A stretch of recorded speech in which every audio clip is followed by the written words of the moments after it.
Good morning students. आज हम partnership का dissolution of firm topic discuss करेंगे।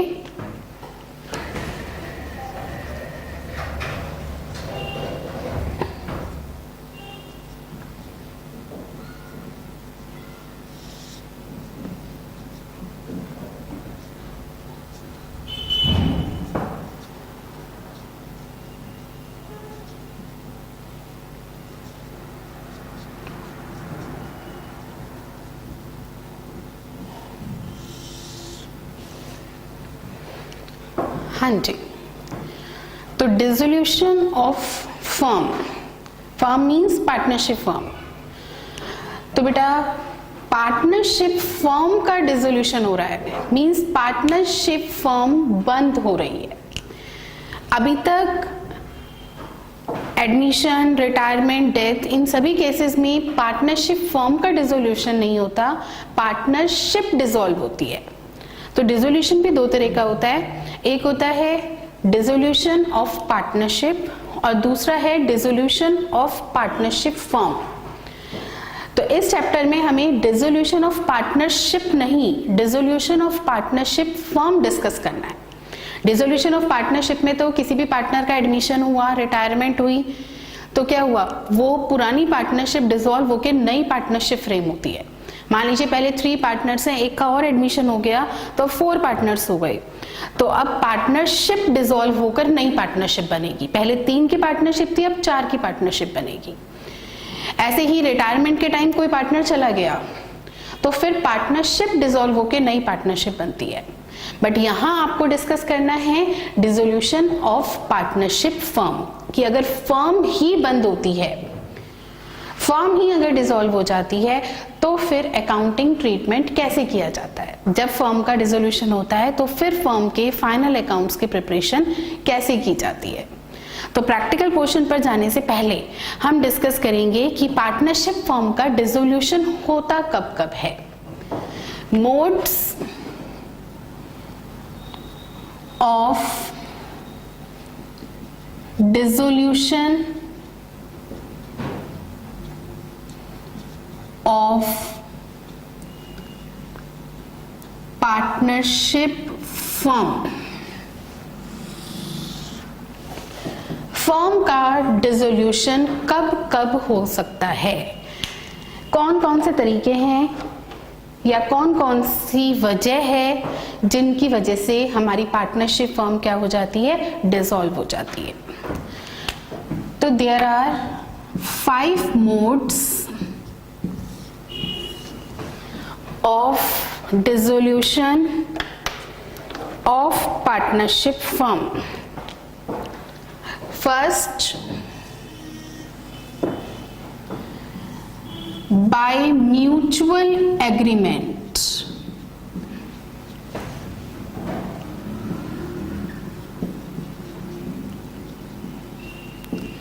फर्स्ट मोड है by mutual agreement। सेकेंड है compulsory dissolution.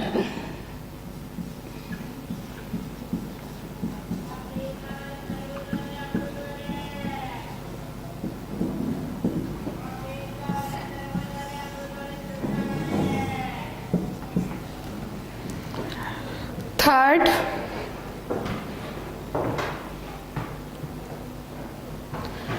by notice।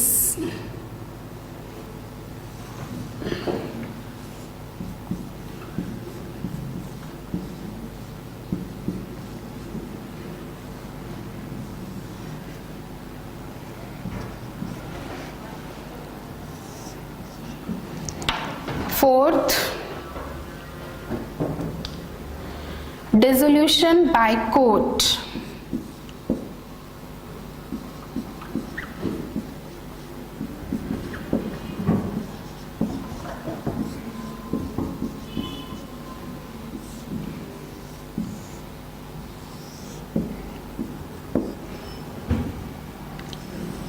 And last, on happening of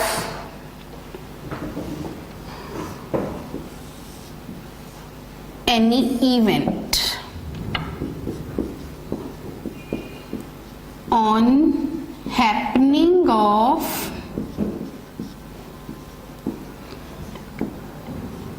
an event। तो partnership firm का जो dissolution होता है वो इनमें से किन्हीं भी वजह से किया जा सकता है। तो अब एक एक पॉइंट को डिटेल में डिस्कस करना है हमें। सबसे पहले आता है by mutual agreement. Mutual agreement मतलब पार्टनर्स के बीच में अगर किसी तरह का कोई एग्रीमेंट हुआ है डिसोल्यूशन को लेकर, तो उस एग्रीमेंट के अकॉर्डिंगली फर्म क्या हो जाएगी, डिसॉल्व हो जाएगी। आपसी कोई बातचीत हुई है, किसी भी तरह की बातचीत हुई है कि अगर हमारे बिजनेस जो है 15 साल तक चलेगा तो 15 साल के बाद हम अपनी फर्म को क्या कर देंगे, डिसॉल्व कर देंगे। या ABC 3 पार्टनर्स हैं, तीनों ने मिलकर डिसाइड कर लिया कि जिस दिन A कहेगा उस दिन हम अपनी फर्म को क्या कर देंगे, डिसॉल्व कर देंगे। तो म्यूचुअल एग्रीमेंट, 3 पार्टनर हैं, उन तीनों ने डिसाइड किया है कि 3 में से अगर 2 पार्टनर तैयार हो जाते हैं या फर्म को कहते हैं कि फर्म डिसॉल्व हो जाए, तो उसी समय फर्म क्या होगी, डिसॉल्व हो जाएगी। तो म्यूचुअल एग्रीमेंट का मतलब होता है आपसी बातचीत के अकॉर्डिंग, आपसी एग्रीमेंट के अकॉर्डिंग, कि जिस तरह का एग्रीमेंट हुआ है उसी के अकॉर्डिंगली फर्म क्या होगी, डिसॉल्व होगी। यह है first by mutual agreement. Second point आता है कंपल्सरी डिसोल्यूशन। अब कंपल्सरी डिसोल्यूशन मतलब जहां डिसोल्यूशन होना जरूरी ही है, होगा ही होगा और कोई दूसरी ऑप्शन नहीं है। कंपल्सरी डिसोल्यूशन 2 सिचुएशंस में होता है। Number 1, if firm is insolvent, और number 2, if business is unlawful। अगर हमारी फर्म इंसॉल्वेंट डिक्लेयर कर दी गई है, बैंकरप्ट डिक्लेयर कर दी गई है, तो वो बिजनेस बंद होता ही होता है। या अगर हमारा बिजनेस अनलॉफुल हो गया है, हमने कोई ऐसा काम करना शुरू कर दिया है जिसकी परमिशन लॉ हमें नहीं देता, तो वो बिजनेस अनलॉफुल बिजनेस कहलाता है। तो इन दोनों केसेस में कंपल्सरी डिसोल्यूशन होता है कि डिसोल्यूशन होगा ही, कोई भी डिसोल्यूशन होने से रोक नहीं सकता। थर्ड है बाय नोटिस। अगर हमारी पार्टनरशिप एट विल है, पार्टनरशिप जो होती है वो 2 तरह की होती है, एक होती है पार्टनरशिप एट विल और एक होती है पर्टिकुलर पार्टनरशिप। तो अगर पार्टनरशिप एट विल है, पार्टनरशिप एट विल का मतलब है, विल मतलब इच्छा, पार्टनरशिप एट विल पार्टनर्स की इच्छा से चलती है। अगर किसी भी पार्टनर की इच्छा हो जाए कि वो फर्म को बंद करेगा, उसे बिजनेस अब कंटिन्यू नहीं करना, तो he has right to do this. तो वो क्या करेगा, एक नोटिस इशू कर देगा, रिटर्न नोटिस इशू कर देगा कि पार्टनरशिप एट विल है हमारी और अब हमें, मेरी इच्छा नहीं है आगे बिजनेस चलाने की। तो उस केस में फर्म का उसी समय डिसोल्यूशन हो जाता है। तो बाय नोटिस देकर डिसोल्यूशन कब किया जाता है, if there is partnership at will, if there is partnership at will, then कोई भी पार्टनर नोटिस देकर फर्म को क्या कर सकता है, डिसॉल्व, रिटर्न नोटिस देकर। ठीक है जी। नेक्स्ट है डिसोल्यूशन बाय कोर्ट। अब बेटा अगर फर्म के अगेंस्ट किसी तरह का कोई केस फाइल हो रखा है तो उस केस में कोर्ट भी ऑर्डर दे सकता है डिसोल्यूशन का। तो कोर्ट जनरली किन सिचुएशंस में डिसोल्यूशन का ऑर्डर देते हैं वो देखते हैं। जरूरी नहीं होता, अगर कोर्ट ने ऑर्डर दे दिया तो फिर हमें बिजनेस क्या करना पड़ेगा, डिसॉल्व करना पड़ेगा। अब कोर्ट ऑर्डर किन सिचुएशंस में दे सकता है, if any partner declares of unsound mind,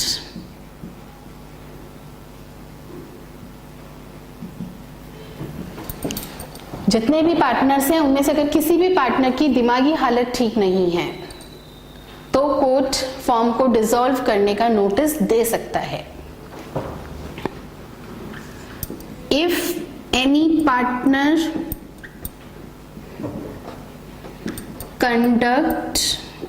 partner has guilty of misconduct,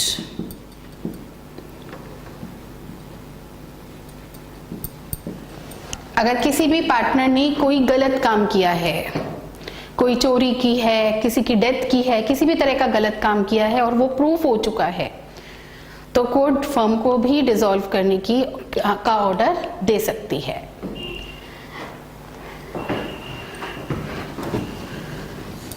if partnership agreement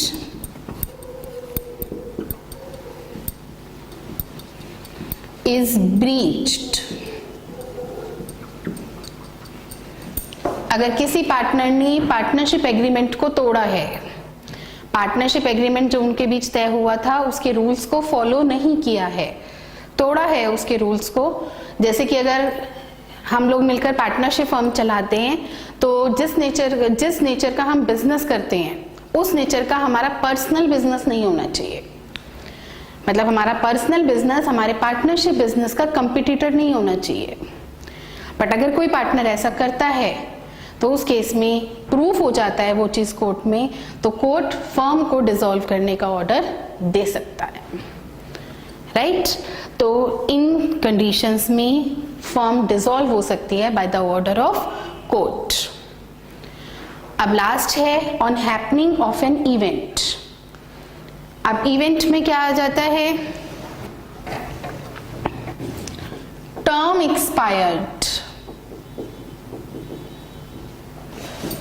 आपने अपनी पार्टनरशिप फर्म सिर्फ 4 साल के लिए शुरू की थी या 10 साल के लिए शुरू की थी, अब अगर वो पीरियड एक्सपायर हो गया है तो फर्म क्या हो जाएगी, ऑटोमेटिकली डिसॉल्व हो जाएगी। Second, if there is particular partnership, if there is particular partnership, अभी हमने बताया था ना पार्टनरशिप 2 तरह की होती है, एक पार्टनरशिप एट विल और दूसरा पर्टिकुलर पार्टनरशिप। पर्टिकुलर पार्टनरशिप वो होती है विच starts for a specific purpose, तो वो स्पेसिफिक पर्पस अचीव होते ही फर्म का क्या हो जाता है, डिसोल्यूशन हो जाता है। तो अगर पर्टिकुलर पार्टनरशिप है तो पर्पस अचीव होते ही फर्म क्या हो जाएगी, dissolve. If any partner is insolvent,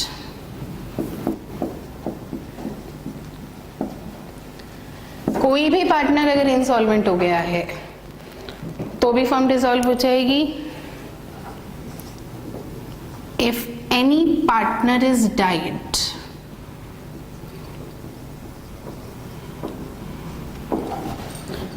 अगर किसी पार्टनर की डेथ हो जाती है और पार्टनर्स के बीच में ऐसा कोई स्पेसिफिक एग्रीमेंट नहीं हुआ था कि डेथ के केस में फर्म कंटिन्यू होगी या नहीं होगी, तो उस केस में फिर फर्म डिसॉल्व हो जाती है। 4 पार्टनर्स हैं, अगर वो स्टार्टिंग में ही ये एग्रीमेंट कर लेते हैं कि डेथ भी हो जाए अगर किसी पार्टनर की तब भी फर्म कंटिन्यू रहेगी तो ठीक है, फर्म कंटिन्यू रहती है। बट अगर वो इस बात में किसी तरह की कोई बातचीत नहीं करते, कोई एग्रीमेंट नहीं होता, तो in case of any partner is died then firm will be dissolved. तो ये है बेटा मोड्स ऑफ डिसोल्यूशन। अब बेटा जब फर्म डिसॉल्व होती है तो हमारे सामने 2 प्रॉब्लम्स खड़ी हो जाती हैं। फर्म को 2 तरह की प्रॉब्लम्स फेस करनी पड़ती है।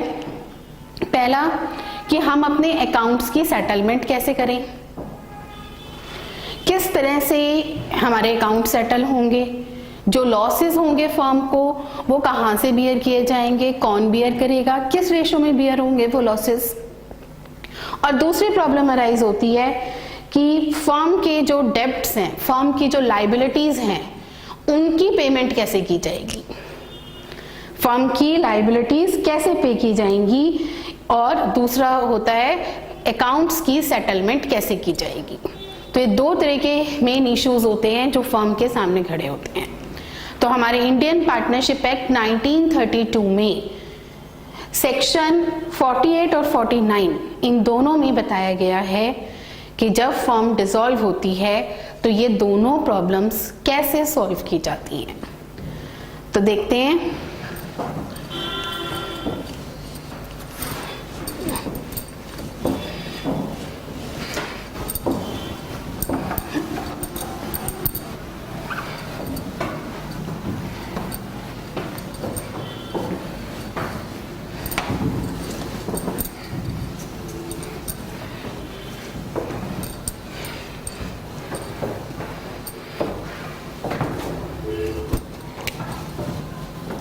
Main problems arises at the time of dissolution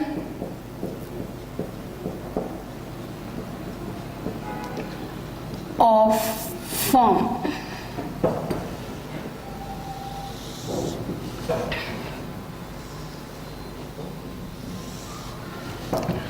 दो तरह की प्रॉब्लम्स हैं। First, settlement of accounts.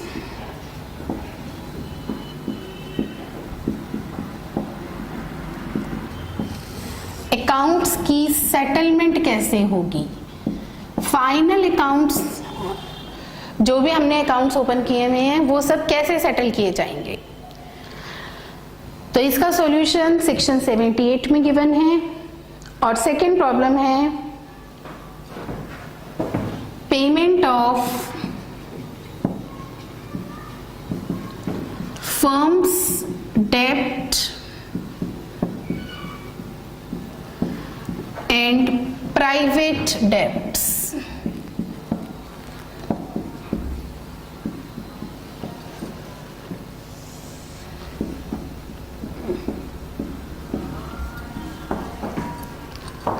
Firms डेब्ट मतलब फर्म की लाइबिलिटीज, और प्राइवेट डेब्ट्स मतलब पार्टनर्स की पर्सनल लाइबिलिटीज। तो फर्म की लाइबिलिटीज और पार्टनर्स की पर्सनल लाइबिलिटीज किस तरह से पे की जाएगी, ये प्रोसीजर डिस्क्राइब्ड है इन सेक्शन 49। तो पहले हम डिस्कस करते हैं सेटलमेंट ऑफ अकाउंट्स को। सेटलमेंट ऑफ अकाउंट्स में दो चीजें आती हैं।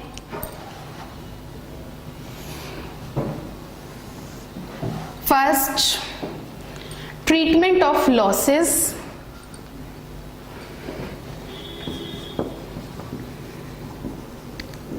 ट्रीटमेंट ऑफ लॉसेस, और सेकंड है एप्लीकेशंस ऑफ एसेट्स।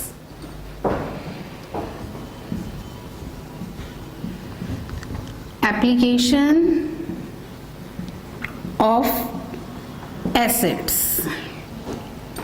अब बेटा ट्रीटमेंट ऑफ लॉसेस मीन्स है कि फर्म डिसॉल्व होने की वजह से फर्म को जो लॉस हो रहा है वो लॉस कैसे ट्रीट किया जाएगा। और एप्लीकेशन ऑफ एसेट्स मतलब है जो फर्म की एसेट्स है उनका यूज कैसे किया जाएगा, एसेट्स में से कैसे हम पेमेंट करेंगे लाइबिलिटीज की, कैपिटल की, किस ऑर्डर में फर्म की एसेट्स का यूटिलाइजेशन होगा।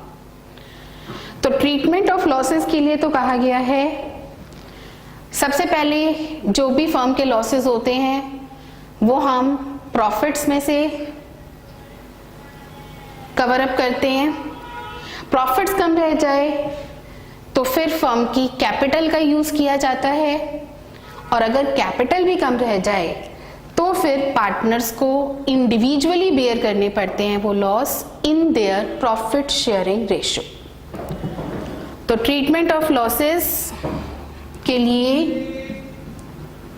सेक्शन 48 क्या बता रहा है हमें, फर्म के losses firstly number 1 right of किए जाएंगे फ्रॉम प्रॉफिट्स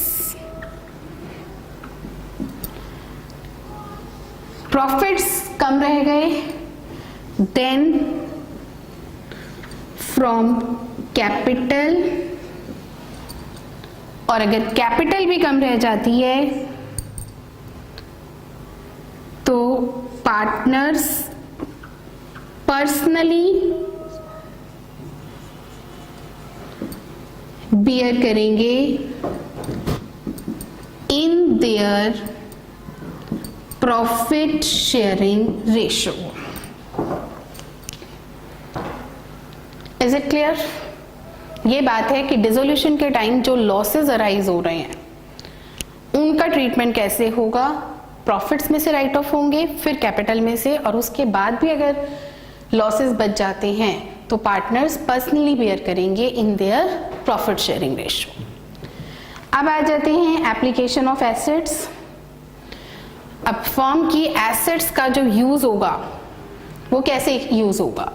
फर्म की एसेट्स में से सबसे पहले आउटसाइडर लाइबिलिटीज की पेमेंट होती है, उसके बाद फिर पार्टनर्स से जो लोन्स या एडवांसेस लिए हुए हैं उनकी पेमेंट होती है, और उसके बाद पार्टनर्स की कैपिटल पे ऑफ होती है, और फिर भी अगर बच जाए फर्म की एसेट्स तो वो पार्टनर्स में डिवाइड कर दी जाती है इन प्रॉफिट शेयरिंग रेशियो। तो फर्म की एसेट्स का यूज किस ऑर्डर में किया जाता है। सबसे पहले टू पे आउटसाइडर लाइबिलिटीज,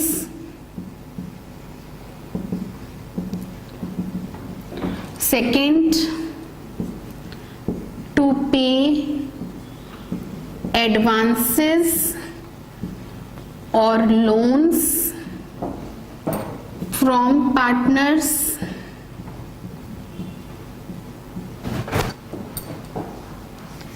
then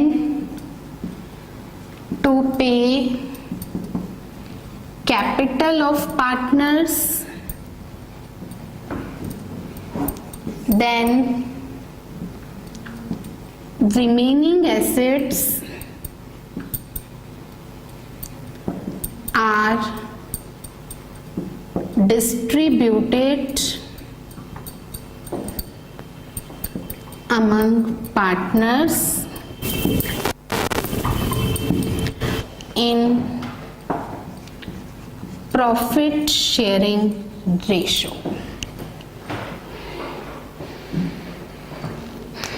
तो सेटलमेंट ऑफ अकाउंट्स में ये दो मेन इश्यूज हैं जिसे सेक्शन 48 ने बहुत अच्छे से डिस्क्राइब किया है कि इन दोनों इश्यूज को कैसे सॉल्व किया जाएगा। अब आ जाती है second problem.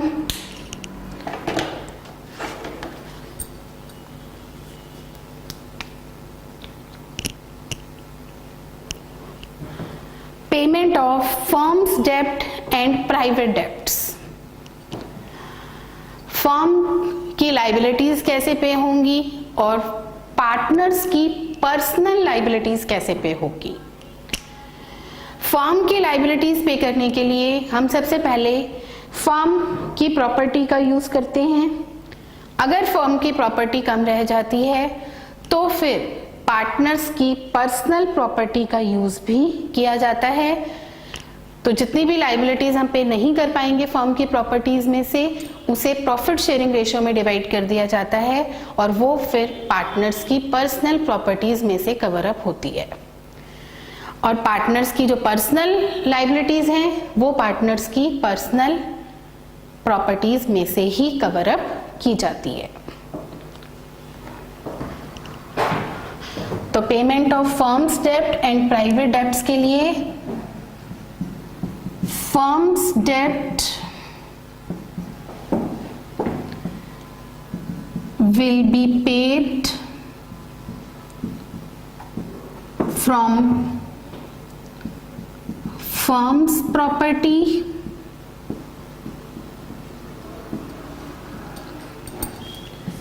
if firm's property remains short, then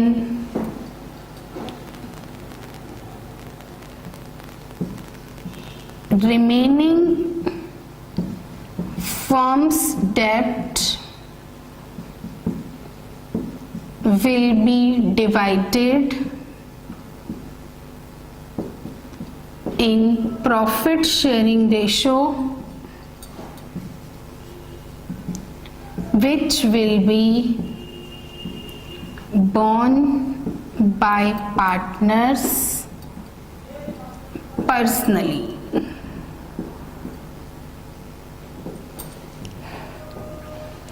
और जो प्राइवेट डेब्ट्स हैं, private debts will be met from personal properties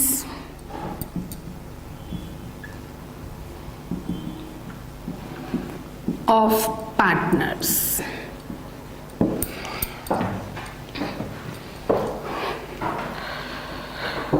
तो बेटा ये ट्रीटमेंट है फर्म्स की लाइबिलिटीज की पेमेंट का और पार्टनर्स की पर्सनल लाइबिलिटीज की पेमेंट का। अब इसके बाद फिर प्रैक्टिकल पोर्शन स्टार्ट होता है कि जब फर्म डिसॉल्व होती है तो हम कौन कौन से अकाउंट्स प्रिपेयर करते हैं, क्या क्या जर्नल एंट्रीज पास की जाती हैं। तो journal entries eight the time of dissolution of the firm.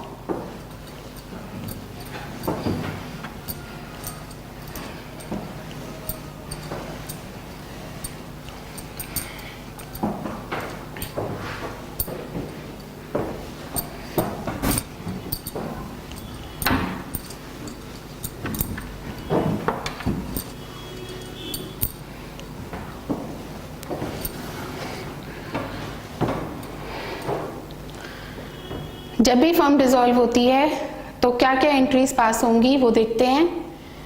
Accounts कौन से प्रिपेयर होते हैं? Accounts prepared at the time of dissolution.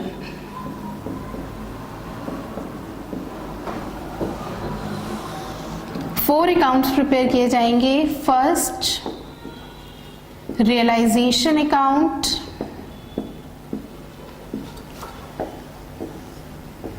Partners loan account,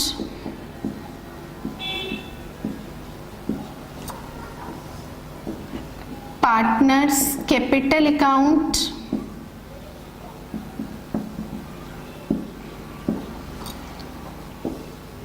cash और बैंक अकाउंट। ये फोर अकाउंट्स प्रिपेयर होते हैं at the time of dissolution. इनमें से तीन तो बहुत अच्छे से ही पहले से भी पता है आपको। पार्टनर्स लोन अकाउंट मतलब पार्टनर ने फर्म को जो लोन दिया हुआ है उसकी पेमेंट के लिए अकाउंट बनता है अलग से। कैपिटल जो दिया उसके लिए अलग से अकाउंट होता है। मेन अकाउंट इस चैप्टर में है रियलाइजेशन अकाउंट, जो नया आपने ओपन करना है। रियलाइजेशन अकाउंट नॉमिनल अकाउंट है जो सारी एसेट्स और लाइबिलिटीज के रियलाइजेशन के लिए ओपन किया जाता है। रियलाइजेशन अकाउंट से हम सारी एसेट्स का रियलाइजेशन करते हैं और सारी लाइबिलिटीज की पेमेंट करते हैं। सबसे पहले हम सारी एसेट्स और लाइबिलिटीज को रियलाइजेशन अकाउंट में ट्रांसफर करके क्लोज कर देते हैं। फिर सारी एसेट्स की सेल करते हैं रियलाइजेशन अकाउंट के थ्रू। कोई भी पेमेंट करनी है लाइबिलिटी की तो वो भी रियलाइजेशन अकाउंट के थ्रू होती है। तो फाइनली हमें पता चल जाता है कि फर्म के डिसोल्यूशन पर एसेट्स और लाइबिलिटीज के रियलाइजेशन से फर्म को फाइनली क्या प्रॉफिट हुआ है या क्या लॉस हुआ है। राइट, तो अब देखते हैं एंट्रीज क्या क्या पास होती हैं।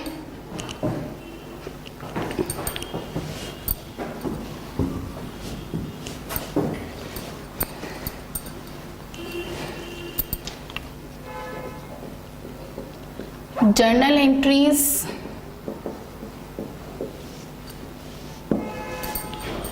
सबसे पहली एंट्री होती है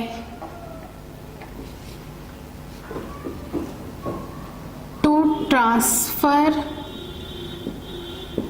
ऑल एसेट्स अकाउंट या आप कह सकते हैं to close all assets account.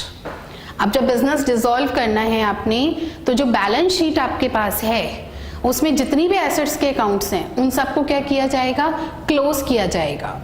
तो फर्स्ट एंट्री होती है टू क्लोज एसेट्स अकाउंट, और एसेट्स अकाउंट को क्लोज करने की एंट्री है realisation account debit to all assets account except cash and bank balance.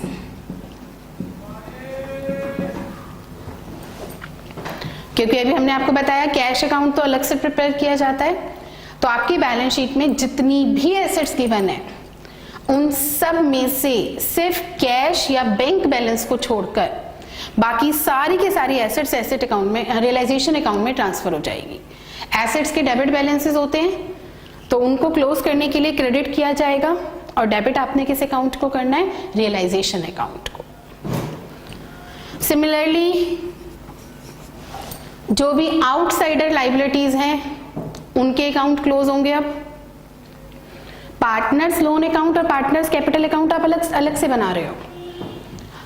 इन तीन को छोड़ के cash account, partners capital account और पार्टनर्स लोन अकाउंट, इन तीन को छोड़कर जितने भी अकाउंट्स हैं वो सारे के सारे आपने क्या करने, क्लोज करने हैं। तो next entry to close outsiders liabilities account. Outsider liabilities में क्या क्या आ जाता है, creditors, bank loan, bills payable, जो आउटसाइडर से रिलेटेड है। अब लाइबिलिटीज के क्रेडिट बैलेंस होते हैं तो उन्हें डेबिट कर दिया जाएगा। All liabilities account debit to realisation account.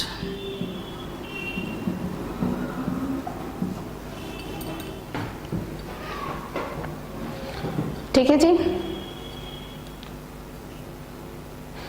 In liabilities में ध्यान रखना है आपको कि आउटसाइडर लाइबिलिटीज लेनी है, पार्टनर्स के लोन इसमें इंक्लूड नहीं होंगे। अब देखिए बैलेंस शीट में और क्या रह गया, एसेट साइड पर सारी एसेट्स आपने कर दी क्लोज, कैश और बैंक अकाउंट अलग से बनेगा। लाइबिलिटी साइड पर आउटसाइडर लाइबिलिटीज क्लोज हो गई, पार्टनर्स लोन और पार्टनर्स कैपिटल अलग से बनेंगे। अब दो चीजें रह गई हैं। लाइबिलिटी साइड पर हमारे रिजर्व्स भी होते हैं जिन्हें हम एक्यूमुलेटेड प्रॉफिट्स बोलते हैं। तो अब उनका क्या ट्रीटमेंट किया जाएगा, तो third entry to close accumulated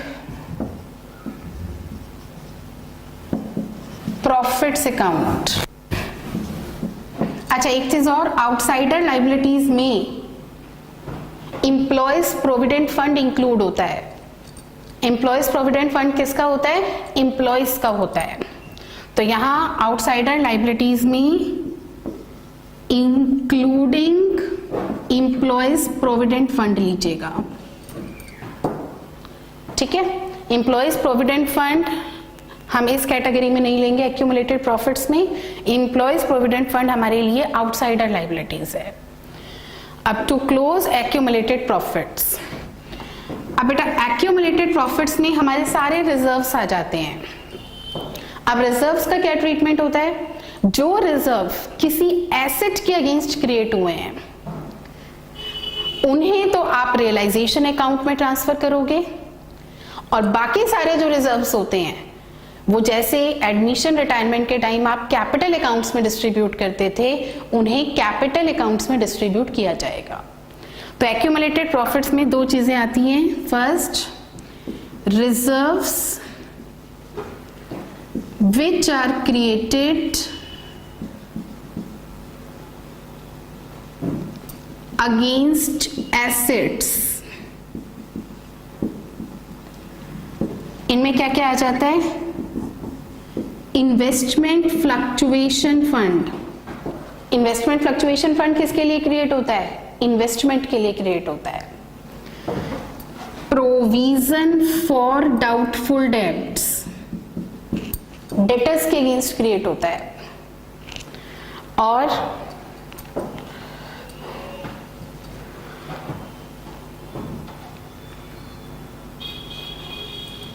provision for depreciation, ये भी फिक्स्ड एसेट्स के लिए क्रिएट होता है।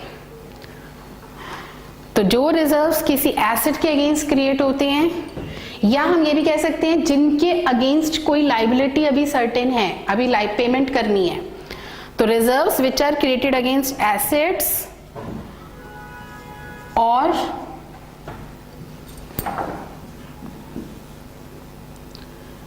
against which any liability is paid। तो जो अमाउंट पे किया जाना है वो रियलाइजेशन अकाउंट में ट्रांसफर होगा, और इनकी एंट्री होती है that reserves account debit to realization account। जैसे अगर इन्वेस्टमेंट फ्लक्चुएशन फंड है तो एंट्री होगी investment fluctuation fund account debit to realisation account. Provision for doubtful debts है तो एंट्री होगी provision for doubtful debts account debit to realisation account. Provision for depreciation है तो provision for depreciation account debit to realisation account. अच्छा, ये वाला part भी समझिए ध्यान से। इसका एग्जांपल है लाइक वर्क्समैन कंपनसेशन फंड। मान लीजिए वर्क्समैन कंपनसेशन फंड 10,000 गिवन है, ठीक है, और क्वेश्चन में दिया हुआ है कि इसके अगेंस्ट 2,000 की लाइबिलिटी अराइज होगी, तो यहां रियलाइजेशन अकाउंट में जो ट्रांसफर होगा वो सिर्फ 2,000 ही ट्रांसफर होगा। रिमेनिंग अमाउंट जो है वो कैपिटल अकाउंट में डिस्ट्रीब्यूट किया जाएगा। तो second type of reserves, free reserves, जो बिल्कुल फ्री हैं। जैसे भी एग्जांपल दिया मैंने, वर्क्समैन कंपनसेशन रिजर्व 10,000 है, 2,000 लाइबिलिटी अराइज हो सकती है, तो 2,000 के लिए ये एंट्री पास होगी, बाकी जो 8,000 होगा उसके लिए सेकेंड एंट्री पास होगी। तो फ्री रिजर्व्स में आ जाते हैं like journal reserve, PNL account, या ये जो ऊपर जैसे मैंने रिजर्व बताया इनका बचा हुआ बैलेंस, तो उसकी एंट्री होती है reserves account debit to partners capital account in profit sharing ratio. तो इस तरह से बेटा रियलाइजेशन अकाउंट बनाने के लिए या डिसोल्यूशन के टाइम जर्नल एंट्रीज पास करने के लिए हमारा फर्स्ट स्टेप होता है कि अपनी जो बैलेंस शीट है हमारे पास है उसको क्लोज करना। उसको क्लोज करने के लिए capital account, partners loan account, cash या बैंक अकाउंट, ये तो अलग से बनेंगे, बाकी सारी बैलेंस शीट को आपने क्लोज करना है। जितनी भी एसेट्स हैं वो सारी की सारी रियलाइजेशन अकाउंट में ट्रांसफर होंगी, लाइबिलिटीज भी रियलाइजेशन अकाउंट में ट्रांसफर होंगी। रिजर्व्स के लिए देख लीजिए, जो रिजर्व्स एसेट्स के अगेंस्ट क्रिएटेड हैं उन्हें रियलाइजेशन अकाउंट में ट्रांसफर करना है, या कुछ ऐसे रिजर्व्स हैं जिनके अगेंस्ट कुछ लाइबिलिटी अराइज हो सकती है, सारी नहीं, तो जो लाइबिलिटी अराइज हो सकती है वो रियलाइजेशन में जाएगा, बाकी कैपिटल अकाउंट्स में डिस्ट्रीब्यूट होंगे। तो ये हमारे एक्यूमुलेटेड प्रॉफिट्स की बात है। कभी कभी एसेट साइड पर एक्यूमुलेटेड लॉसेस भी हो जाते हैं, तो to close accumulated losses account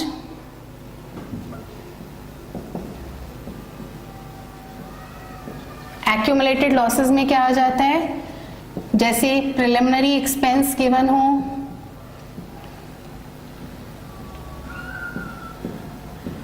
advertising suspense given हो, वो डेफर्ड रेवेन्यू एक्सपेंडिचर, तो इसकी एंट्री होगी partners capital account debit to accumulated losses account.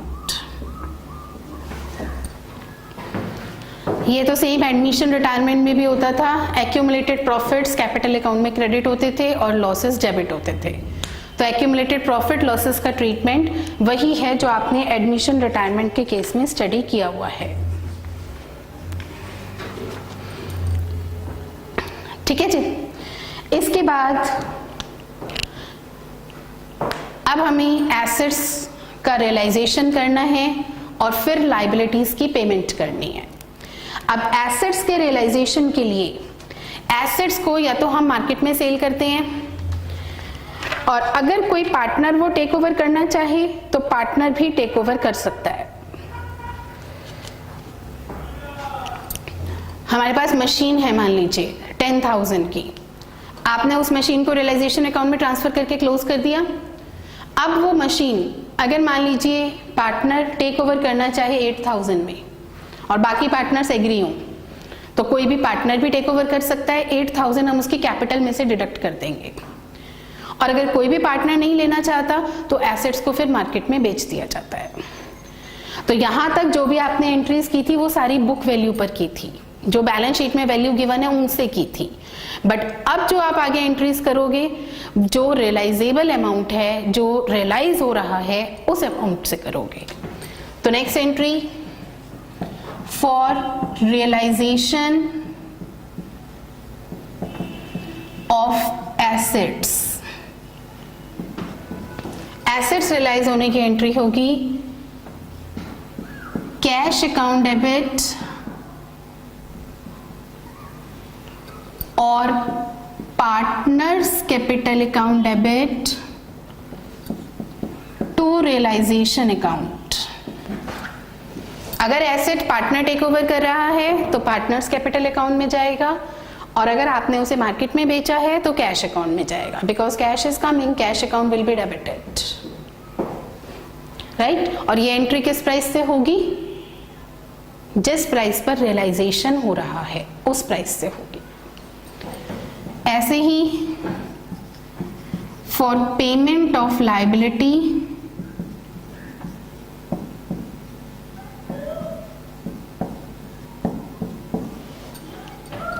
किसी लायबिलिटी की पेमेंट हो रही है, तो अगर वो लायबिलिटी पार्टनर पे कर रहा है तो पार्टनर के अकाउंट में, और अगर फर्म पे कर रही है तो कैश अकाउंट में। तो realisation account debit to cash account और पार्टनर्स कैपिटल अकाउंट। ये एंट्री चाहे रिकॉर्डेड एसेट हो या अनरिकॉर्डेड एसेट हो, दोनों के लिए है, और लाइबिलिटी भी रिकॉर्डेड हो या अनरिकॉर्डेड। कई बार कोई अनरिकॉर्डेड एसेट भी होती है ना, जैसे कोई पुराना टाइपराइटर है हमारे पास, वो बैलेंस शीट में था ही नहीं, बट अब उसे बेच रहे हैं तो कुछ रियलाइज हो रहा है। तो ये एंट्री रिकॉर्डेड एसेट और नॉन रिकॉर्डेड एसेट दोनों के लिए है। ऐसे ही ये एंट्री रिकॉर्डेड लायबिलिटी और नॉन रिकॉर्डेड लायबिलिटी दोनों के लिए है।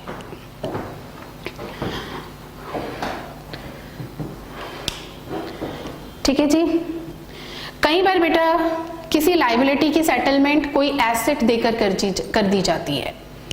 मान लीजिए क्रेडिटर्स हैं 5,000 के और हम उन्हें अपना 4,000 का स्टॉक देकर सेटल कर रहे हैं, पेमेंट कुछ नहीं कर रहे, तो क्या होगा? If any liability has been settled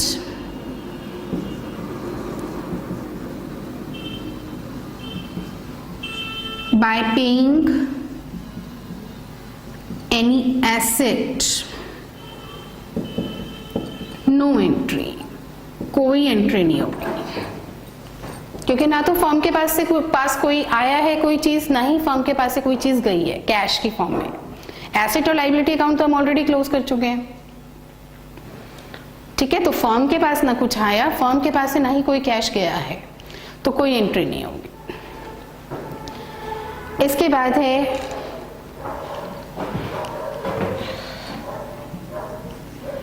for realization expenses.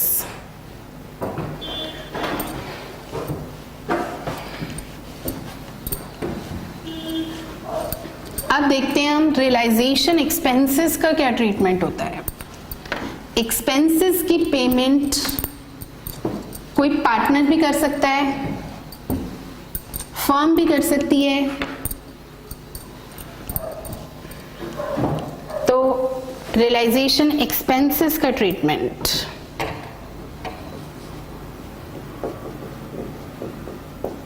For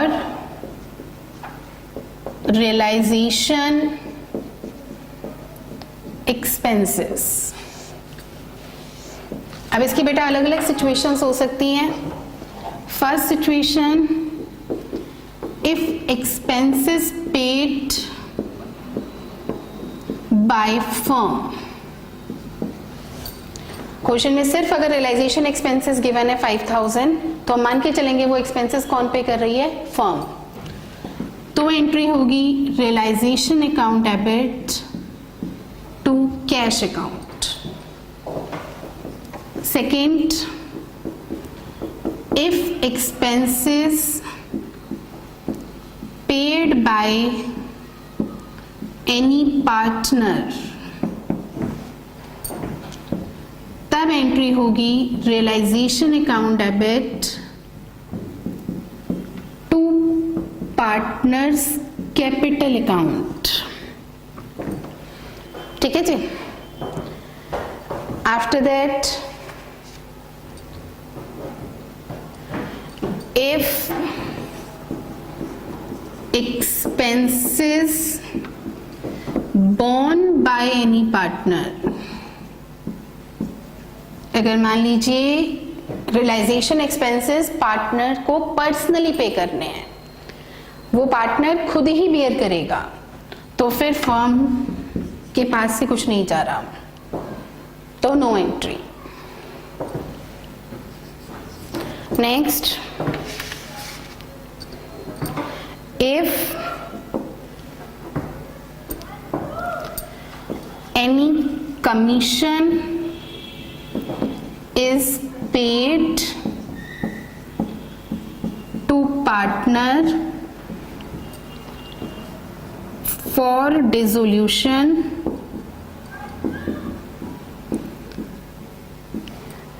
and expenses has to be borne by that partner। कभी कभी क्या किया जाता है, किसी पार्टनर को लिक्विडेटर अपॉइंट कर दिया जाता है। लिक्विडेटर मतलब होता है जो फर्म के रिजोल्यूशन का सारा काम देखेगा। ABC 3 पार्टनर्स हैं सपोज, और फर्म ने A को लिक्विडेटर अपॉइंट कर दिया है कि सारा डिसोल्यूशन का काम वही करेगा,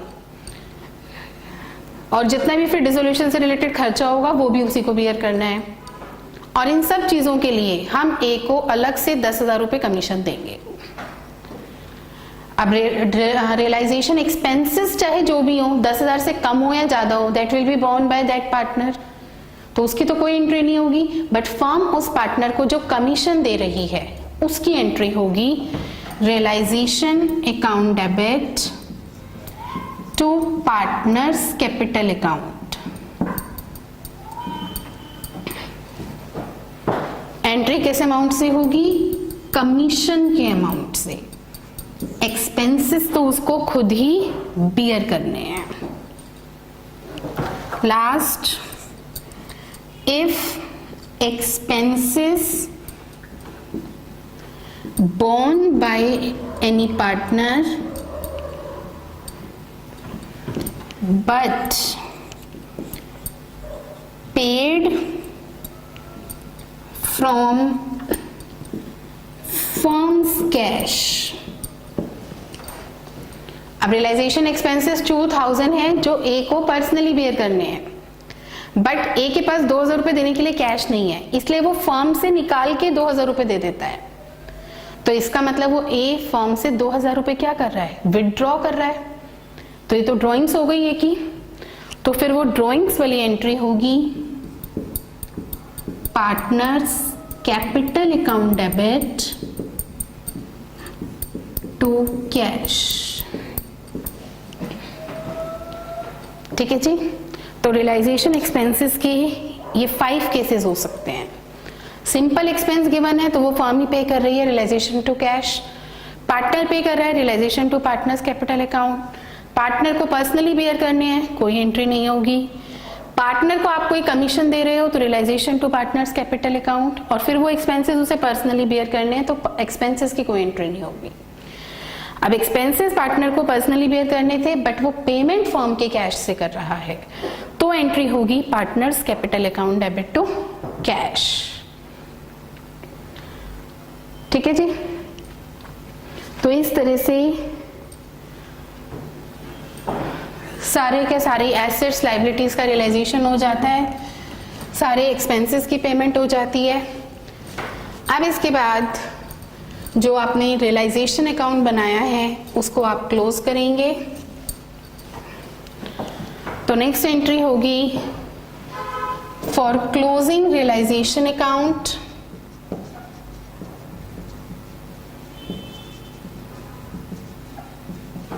if profit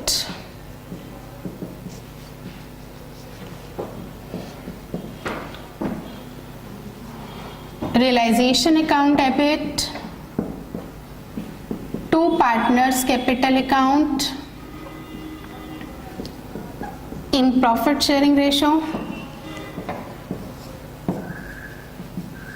If loss to partners capital account debit to realization account in profit sharing ratio. Realization account will be closed.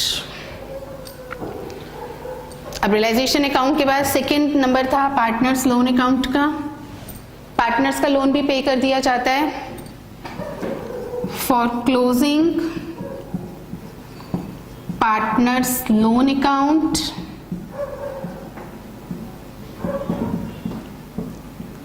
partners loan account debit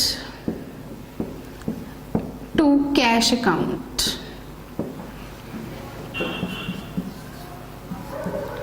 फिर कैपिटल अकाउंट्स क्लोज होंगे।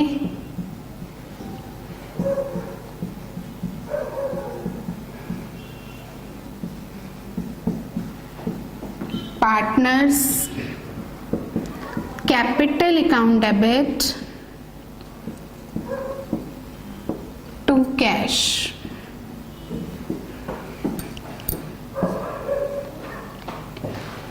ठीक है जी। यहां ध्यान रखिएगा कि अगर फिक्स्ड कैपिटल मेथड हो तो फर्म में पार्टनर्स के करंट अकाउंट के बैलेंसेस भी गिवन होते हैं। तो करंट अकाउंट के बैलेंसेस अगर हैं तो पहले हम उन्हें कैपिटल अकाउंट में ट्रांसफर करके क्लोज कर लेते हैं। ठीक है। तो यहां नोट लिख लीजिए, if partners current account balances are given, then that will be transferred to capital accounts.